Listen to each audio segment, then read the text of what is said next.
What does it actually look like when a promising conversation starts to stall? It is not an obvious and clear rejection and not a complaint. It's just silence. This is the stall point. And when a business finally removes that friction, what changes? The value was already there. You just made it easier to reach. Welcome to the new era of customer value efficiency. I'm Rachel. And I'm Robert. What you just heard from Tony Carter gets to the heart of something most service businesses experience, but rarely diagnose correctly. A prospect has engaged. The conversation went well. The energy felt right. And then, nothing. No rejection, no objection, just silence. Today, Tony walks us through what is actually happening at that stall point, the three causes most businesses miss entirely, and how removing the right friction turns promising conversations into transactions. Tony's section is delivered through his digital avatar, built from his voice and likeness. The thinking and the content are entirely his own. Here he is, Tony Carter, the founder of Value Recovery Systems. There is a specific moment in the customer value journey that most service businesses do not talk about because it is uncomfortable to admit it happens. The prospect has engaged. They have read the content, watched the video, had the conversation. They asked good questions. The energy felt right. And then they said something like, "That sounds really interesting. I will be in touch," or "Let me think about it and come back to you."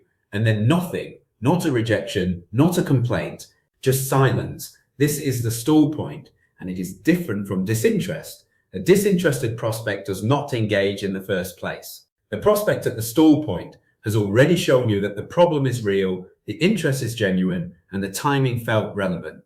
Something happened between the conversation and the decision.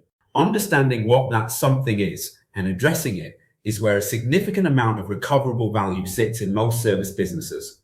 Because the natural response to a stalled conversation is to either chase with a generic follow-up, "Have you had a chance to think about it?" or to give up and move on. Neither of these responses addresses what actually caused the stall. Let me tell you what actually causes it. The first and most common cause is that the next step was not clear enough. The prospect left the conversation without a specific, low-friction action to take. They were interested but did not know exactly what happened next, so they defaulted to thinking about it, which in practice means doing nothing. When the next step requires effort from the prospect, filling in a long form, attending a formal meeting, committing to something before they are ready, the friction alone is enough to stall the momentum. The interest was real. The process killed it. The second cause is internal. The prospect needs to justify the decision to someone else, a business partner, a financial director, a spouse. They left the conversation personally convinced but unable to make the decision alone. Without the right language to explain the value to that other person, the conversation stalls in their internal world before it ever comes back to you.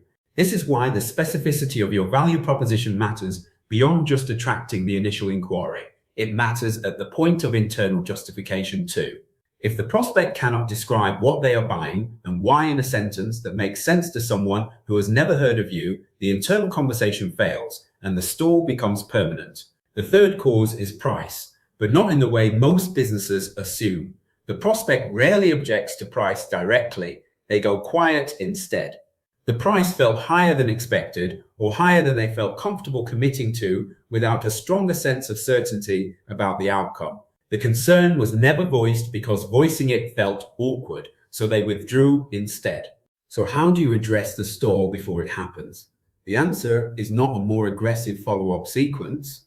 It is building the conditions for a clear decision at the point of transaction before the prospect ever reaches that moment of uncertainty. This starts with making the next step explicit, simple, and low commitment. Not a contract, not a formal proposal, a conversation, a short call, a specific question answered.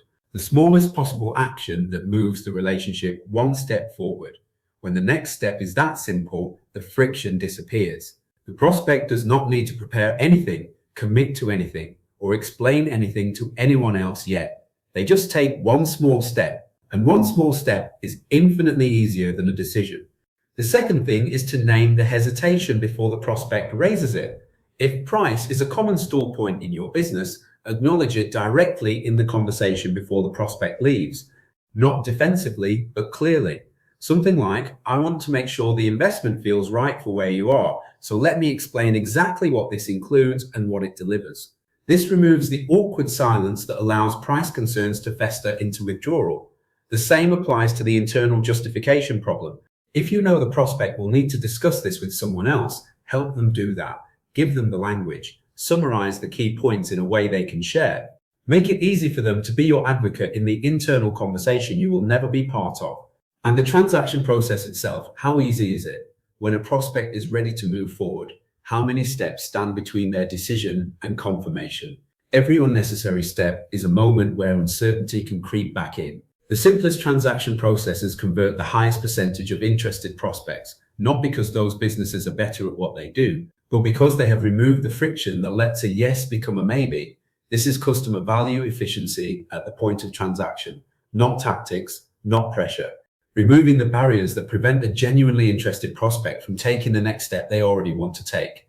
When this is in place, when the next step is clear, the hesitations are named, the internal justification is supported, and the transaction process is frictionless, the stall point loses its power. Promising conversations become transactions, and the cost of converting each customer reduces, not because you changed your offer, but because you stopped letting friction make the decision for the prospect. The value was already there. You just made it easier to reach. The stall point loses its power.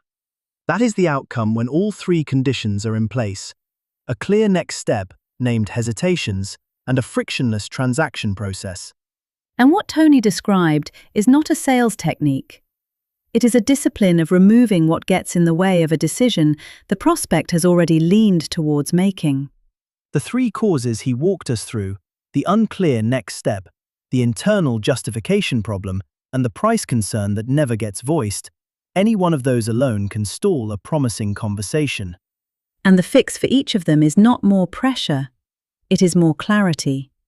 Clarity about what happens next. Clarity about the value. Clarity that makes it easy for the prospect to say yes to something they were already considering.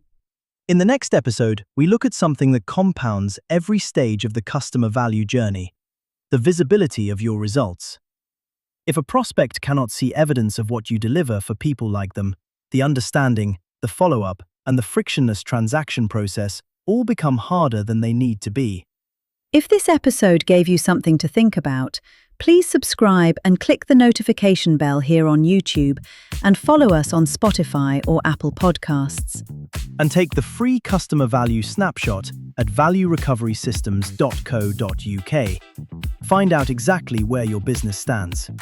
From all of us at the new era of customer value efficiency, thank you for watching.